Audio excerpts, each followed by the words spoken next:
right, so I got a request to go over number 46 from the Q3 study guide. So this was a volume question we did back in chapter 6. It gives us the dimensions, and the big thing to note here is in inches of a shipping box. Width is x, length is x plus 5, and the height is 3x minus 1. And then the big kicker here is that they give us a volume that is in cubic feet. So the very first thing we have to do is we need to convert 7.6 cubic feet into cubic inches. So knowing our conversion factor, we know that 1 foot is 12 inches. So to find out how much is in 1 cubic foot, we need to cube both sides of that equation.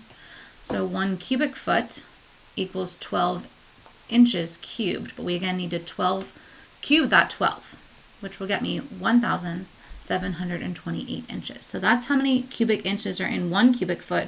We have 7.6 cubic feet.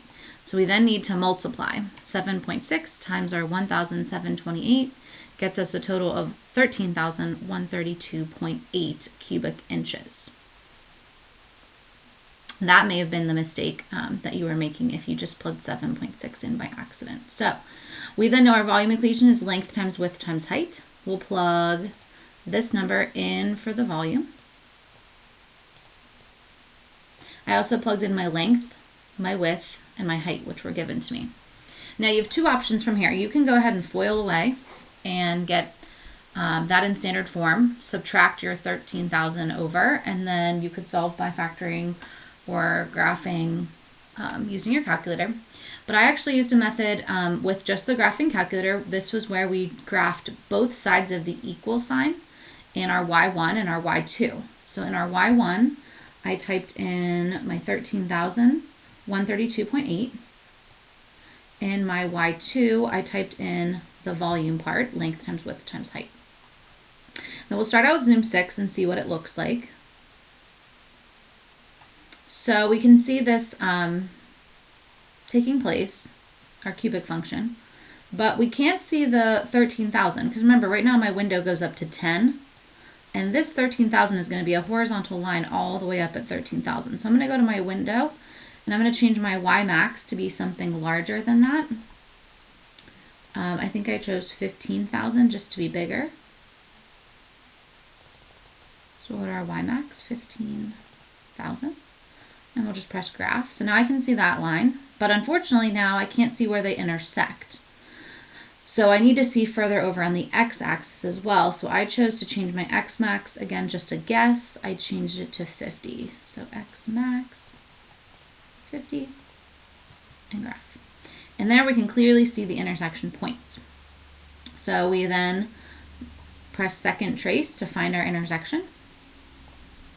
Oops. Option 5. And then it'll ask us a couple questions. First curve, enter. Second curve,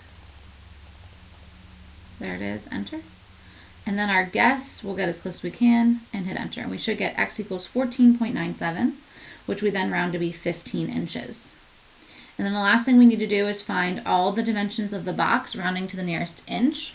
So if we take these values, this value of 15, and we plug it back in up here, 15 plus 5 is, of course, 20.